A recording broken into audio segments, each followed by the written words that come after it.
समाजामध्ये तुमची प्रतिमा काय आहे? हा, थोडक्यात ही माया आहे. आरूढ लग्न ही माया आहे. समाजात तुमची असलेली प्रतिमा काय हे आरूढ लग्न सांगतो, आणि प्रत्यक्षात मी कसं आहे मला माहित आहे. तर आरूढ लग्न हे या कलियुगात अत्यंत महत्वाचं आरूढ लग्न आहे. कारण की समाजात तुम्ही वावरत असताना तुमची प्रतिमा काय, समाजाबद्दल हाऊ समाज परसिव्ह, सोसायटी परसिव्ह यू, हा सगळ्यात महत्वाचा याच्यात आरूढ लग्नाचा विचार आहे. आणि जेमिनीमध्ये आरूढला अनन्यसाधारण महत्त्व दिलेलं आहे. मग प्रत्येक भावाचं आरूढ त्याच्यासाठी आपल्याला काढता येतं आणि त्याचा उपयोग फलादेशासाठी करता येतो. तो अत्यंत एक स्वतंत्र विषय, त्याला वेळ घेणार आहे तो. तर पाहू, जर राहू आरूढ लग्नापासून 7 किंवा 12 मध्ये असेल, जे जातक हा स्पिरिच्युअल होतो, ज्योतिष्य होतो, आत्मधारिक होतो. हा, तसा आता नंतर D1 कुंडली, महाच्याच कुंडलीमध्ये नवम स्थानात केतू आहे. हा, नवम स्थानात केतू आहे, मघाच्याच कुंडलीत पहा. हा जर D9 मध्ये उच्चीचा होऊन आला, तर आता D9 म्हणजे तो उच्चीचा झालाय, तृतीय स्थानात झालेला आहे आणि धनुराशीत झालेला, उच्चीचा झालेला आहे.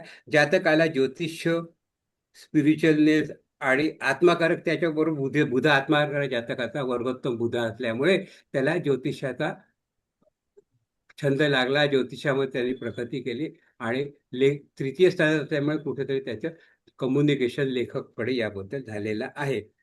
याप्रमाणे आपल्याला ह्या कुंडलीप्रमाणे त्याचा व्यवसाय पाहता येतो. नवमांश कुंडलीप्रमाणे सगळ्या गोष्टी आपल्याला ताबडतोब समजू शकतात. मग लग्न वर्गोत्तम याचं मग काय करायचं? सगळे ग्रह पाहिले आपण, तर लग्न वर्ग नसेल तर दीर्घ आयुष्य असतं. तर याप्रमाणे आपल्याला असेल. आता नवमांश कुंडलीमध्ये आणखी एक महत्वाचं राहिलं. नवमांश कुंडलीमध्ये राहू किती जर लग्नात असेल तर जातकाच्या जन्मात अडचणी येतात, आल्याच असेल. हा, उदाहरणार्थ परसेप लावणं, नंतर सिझरियन सेक्शन घेणं, याप्रमाणे असेल. तर ह्याप्रमाणे आपल्याला अत्यंत या गोष्टी समजून जातात. नवमांश कुंडली आता प्रत्येक भावात आपण पाहू. जर हॅलो, हा, जर हॅलो, हा, बरोबर आहे आवाज. येऊन जायला आवाज? होय होय, येतोय बरोबर येतोय. आहे, बरोबर हा आहे. हा ना, हा मला काटलं आवाज आवाज येतोय येईल. सर, आवाज येतोय सर. हो. जर आता नवमांश कुंडलीमध्ये 1, 5, 9 या भावात जर रवी असेल तर जातकाला नटराजाची कृपा असते. त्याला रिदमचं ज्ञान आलंच पाहिजे. सगळ्या प्रकारचे रिदमचे ज्ञान, त्याला तालाचं ज्ञान असतं. लग्नात त्याला त्याला बुद्धी, आयुष्य हे फार चांगलं. आता ह्या गोष्टी 1, 5, 9 मध्ये मी सांगू राहिलो. म्हणजे याला धर्मत्रिकोणात जर हे असतील तर रवी असेल तर त्याला तालाचं ज्ञान येणार. त्याच्यावर साक्षात नटराजाची कृपा असते. चंद्र असेल तर ही व्यक्ती चांगला गायक. आता चंद्र म्हटल्यावर काय, भावगीत, प्रत्येक शब्दाचे भाव त्याच्या गाण्यात उलगडल्या जातात. नंतर गझल गायक पाहिले आपण, तर ते गझल गाते गाताना शब्दाचा कसा तो विविध प्रकारे उपयोग करतात, ते बोलतात.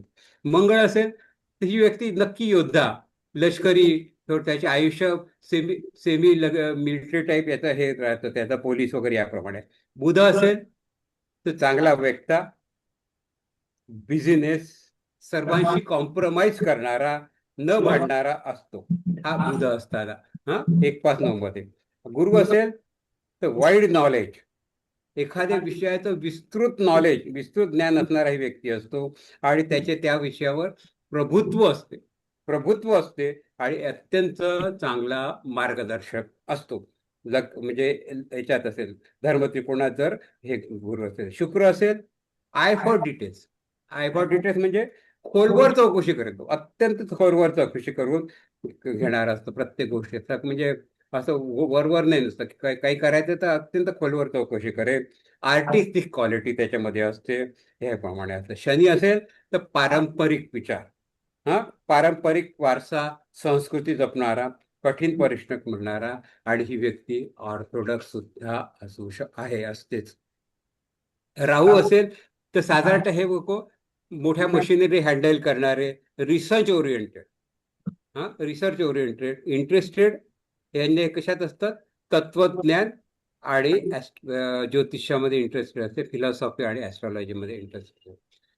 केतू असेल तर स्मॉल गॅजगेट, कॉम्प्युटर, घड्याळ, आता घड्याळ तर आउटडेटेड झालाय, कॉम्प्युटर, गणितज्ञ, ॲस्ट्रॉलॉजी, हा आणि हो स्पिरिच्युअल असते. यांना गणेश भक्ती अत्यंत आवडत असते. गणेशाबद्दल त्यांचं त्या फार असते. पंचमात काही बाबतीत असते, पंचमात मंगळ शनी आहे. मग काय संतती होण्यास अडचण येते या लोकांना. आता हे जे सगळे आपण पाहिले, तर हे सगळे आपण नवमश कुंडली पासून पाहत राहिला आणि नवमश कुंडली म्हणून अत्यंत महत्वाचे आहे.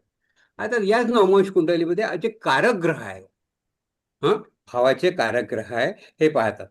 मग लग्नाच्या त्रिकोणात जर कारक ग्रह असतील तर ते त्यांच्या कारकत्वाप्रमाणे अत्यंत चांगले फळ देतात आणि त्यामध्ये वृद्धी करतात. जे कारक केंद्रामध्ये असतील, जे कारक केंद्रामध्ये असतील ते जातकावर त्याच्या कारकत्वाप्रमाणे परिणाम करतात आणि जे कारक दुःस्थानात असतील ते जातकावर वाईट परिणाम करतात. हे आपल्याला नवमाश कुंडलीवर ताबडतोब समजू शकतो. आणि त्यामध्ये आता नवमाश कुंडलीच्या आता एक सांगतो तुम्हाला की नवमाश कुंडलीच्या कारक ग्रहाच्या डिस्पोजिटर पासून आपल्याला त्याच्या पार्टनरचा पण शोध घेता येतो. आता एका कुंडलीत पहा, त्याच्यात आहे की विवाहाचा कारक आहे D1 मध्ये. आपण जी मगाशी कुंडली पाहिली धनु लग्नाची, तर त्याच्यात विवाहाचा कारक हा आहे शुक्र आहे आणि तो नवमाश कुंडलीमध्ये मिळत आहे. तेव्हा जातकाचा स्पाऊस हा स्पाऊसचे लग्न हे मिनेच्या त्रिकोणात राहील, म्हणजे 4, 8, 12 मध्ये राहील आणि या ठिकाणी हे त्याचे लग्न हे बरोबर मिनेतच आहे, हे सुद्धा आपल्याला पाहता येतात.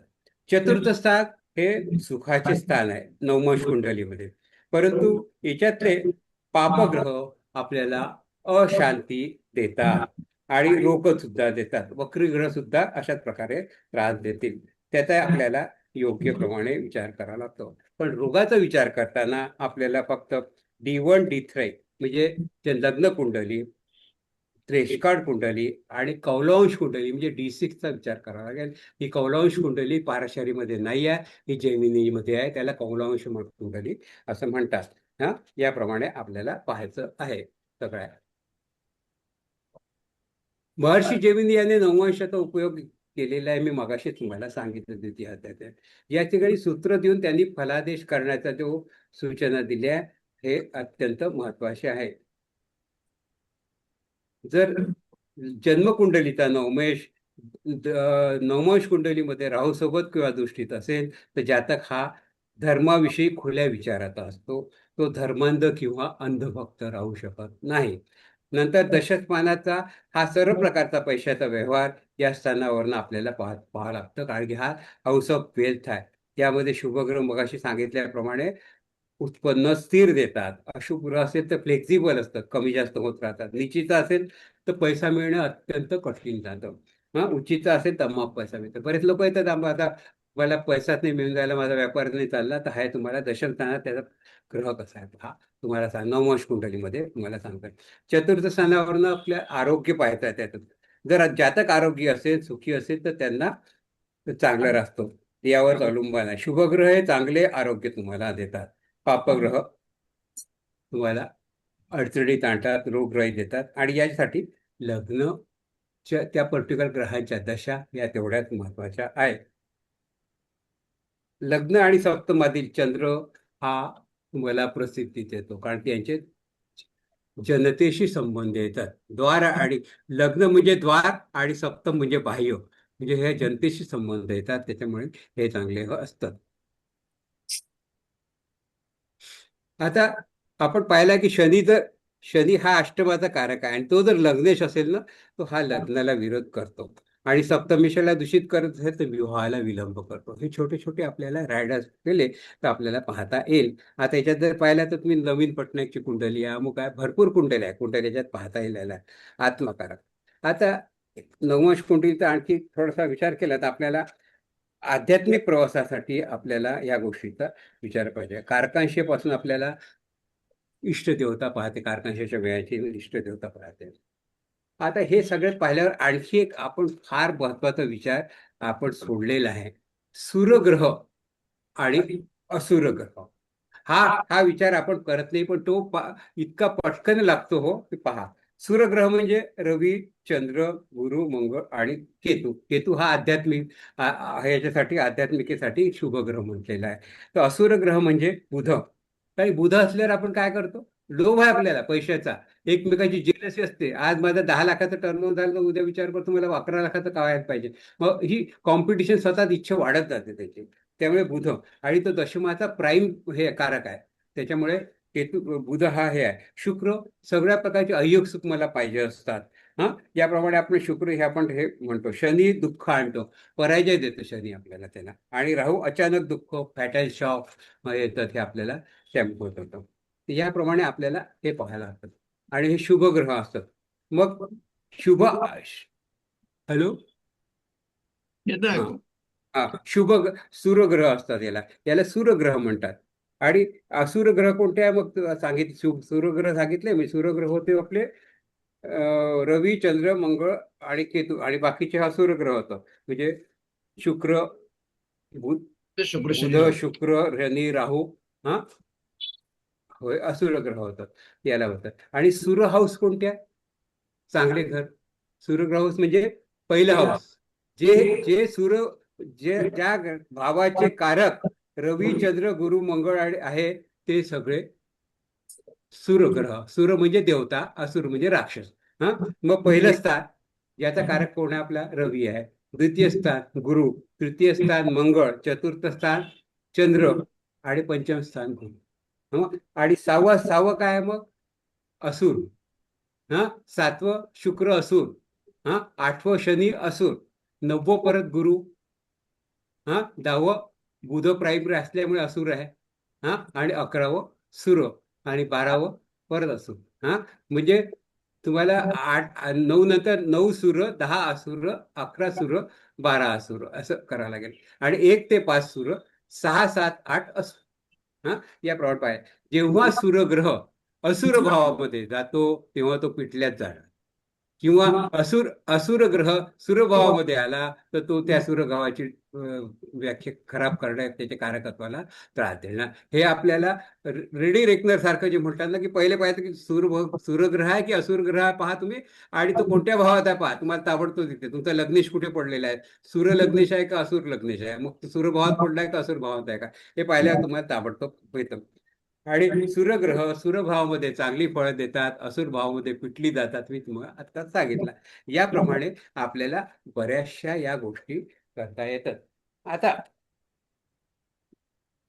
मी मगाशी सांगितलं की तुम्हाला नवमांशामध्ये बऱ्याच याच्यात त्यांनी जेमिनी हा विचार केलेला आहे की पत्नी विचार कसा करायचा, हे वगैरे केलेलं आहे त्यांनी. तर एक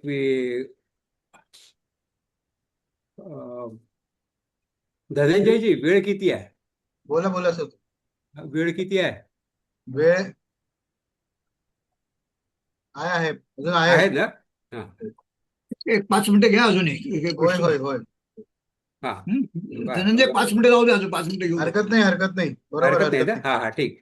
आता त्यांनी म्हटलंय की नवमांश कुंडलीमध्ये सप्तम भावाचा पत्नी विचार केलेला आहे त्यांनी.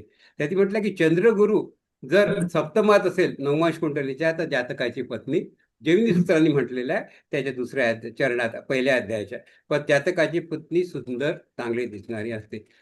आणि सप्तमात जर राहू असेल तर त्याचा विद्वेषी विवाह होतो, किंवा हे होतं. शनी शनी असेल तर त्याला वयस्कर, रोग असणारी, सप्तविनी तपस्विनी पत्नी मिळते त्याला. हा, नंतर मंगळ असेल तर अपंग, दोष असलेली पत्नी मिळते. रवी असेल तर मात्र जातकाची पत्नी ही सर्व कुटुंबाकडनं त्याला मान मिळत असतो, ही सर्वाची आवडती असते आणि संरक्षक असते. बुध असेल तर ही व्यक्ती आत्मा ललित कला संपन्न असते, डान्सर असते चांगली. त्या बुधाच्या असल्यामुळे ते डान्स वगैरे असायचं. याप्रमाणे त्याचा विचार केलेला आहे. काही वेळेला त्यांनी द्वादश देवताच्या, मी हे सांगितले तुम्हाला, देवता सांगितले तर मग काही वेळेला रोगाचा सुद्धा त्यांनी विचार केलेला आहे ना.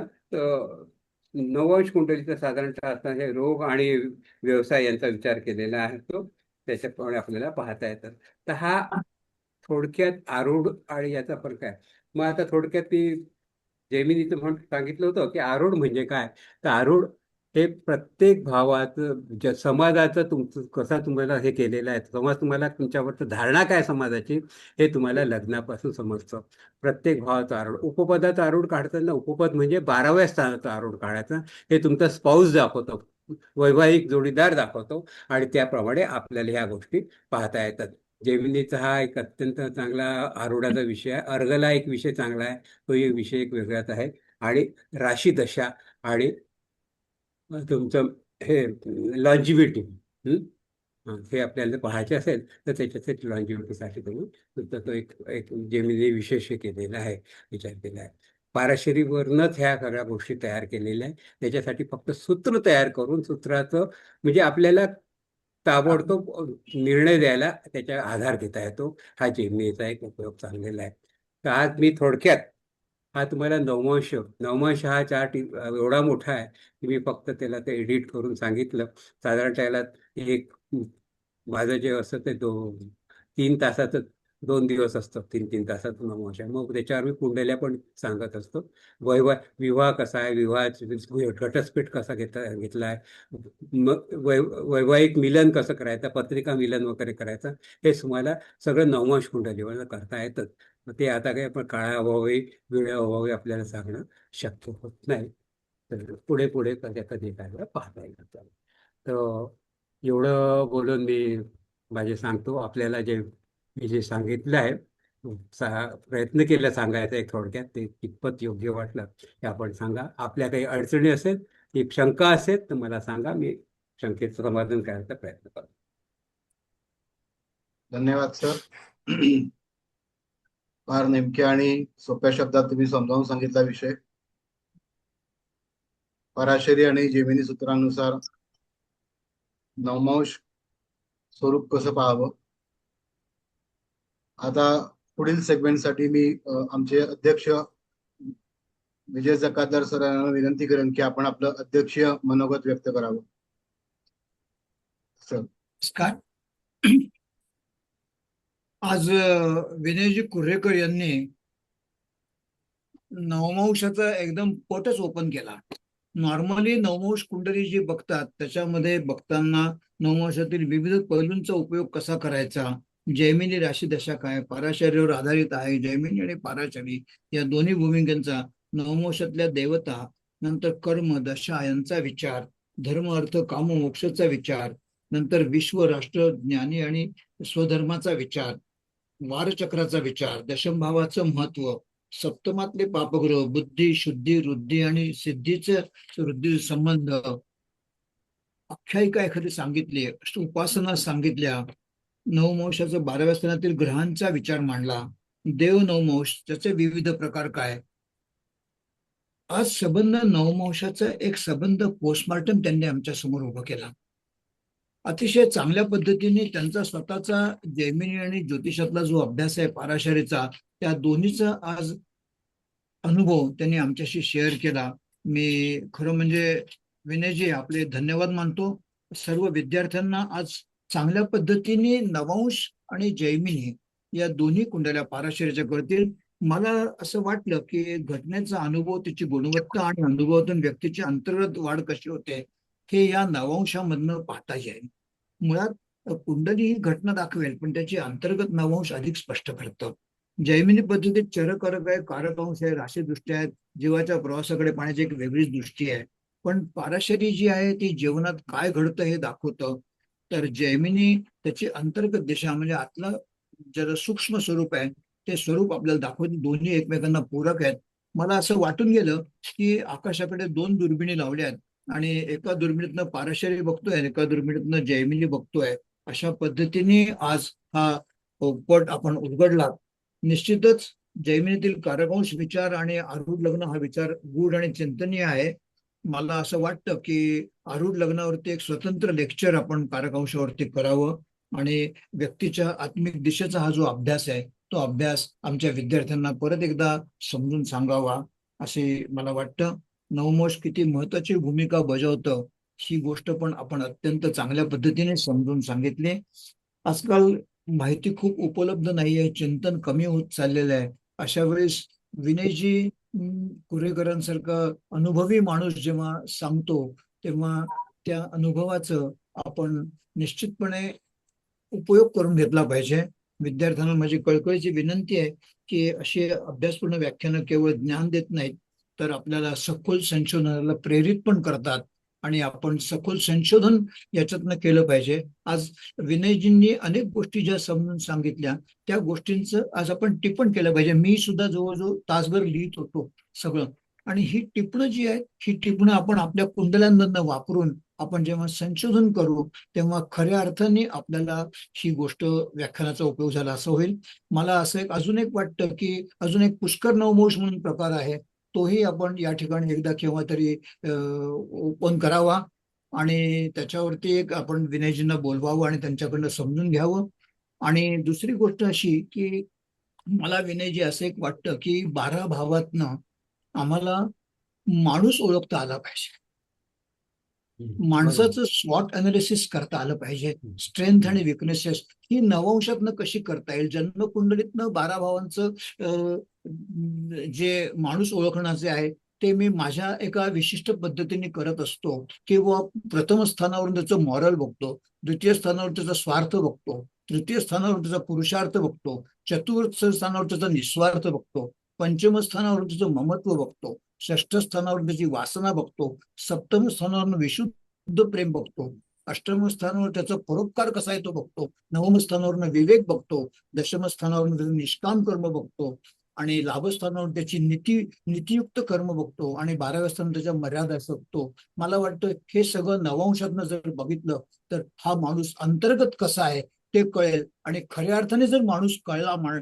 समाजाला आपल्याला कळला आणि त्या माणसाला स्वतः आपण कोण आहोत, आपलं पूर्वकर्म काय घेऊन आलोय हे जर कळलं तर काय करायचं हे कळेल. आणि एकदा काय करायचं हे कळलं तर ज्योतिष खऱ्या अर्थाने सार्थक होईल असं मला वाटतं. या नोडवरती मी थांबतो. धन्यवाद विनयजी, आपण आज अत्यंत चांगल्या पद्धतीने जो आम्हाला दिला त्याच्याने आम्हाला खरोखरीच गहिवरून आलं आणि निश्चितपणे आम्ही आपले कृतज्ञ आहोत. धन्यवाद. नमस्कार सर.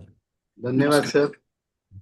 सरांनी आता जे सांगितलं आहे की अंतर्गत माणूस नववंशातून कसा ओळखायचा हे खरंच चांगलं सांगितलं सर.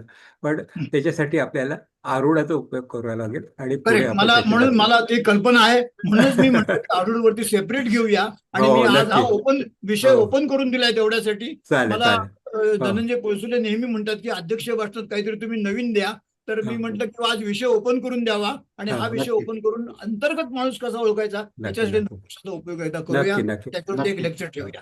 हा? धन्यवाद. आरूढावरनं आपण स्वतंत्र एक करू. आरूढावरनं करूया होय, कल्पना. होय, नक्की करूया. थँक्यू. आता आपलं आजची व्याख्यान मला आपण समाप्त करत आहोत. थँक्यू विनय सर पुन्हा एकदा तुमचे धन्यवाद. जकातदार सर आपलेही धन्यवाद. आपलं सर्वांचं मार्गदर्शन असं आम्हाला लाभत राहो आणि अभ्यासाला आम्हाला प्रेरणा मिळत राहो हीच आमची कामना आहे. या नोटवर मी सुद्धा थांबतो. पुढचं व्याख्यान आणि त्याची माहिती लवकरच तुम्हाला प्राप्त होईल. दुसरा एक विषय फक्त मी थोडक्यात सांगतो की आमची व्याख्यान आता सतत सुरू होणार आहे. जर तुम्हाला आम्हाला कोणाला जर कॉन्टॅक्ट करायचा असेल, संपर्कात राहायचं असेल, आपल्याला ग्रुप बनवायचा असेल तर फलज्योतिष अभ्यास मंडळ, गजानन ज्योतिषालय, श्री चैतन्य ज्योतिष आणि प्रथमेश ज्योतिष संस्था या चारही संस्थांना तुम्ही कॉन्टॅक्ट करू शकता.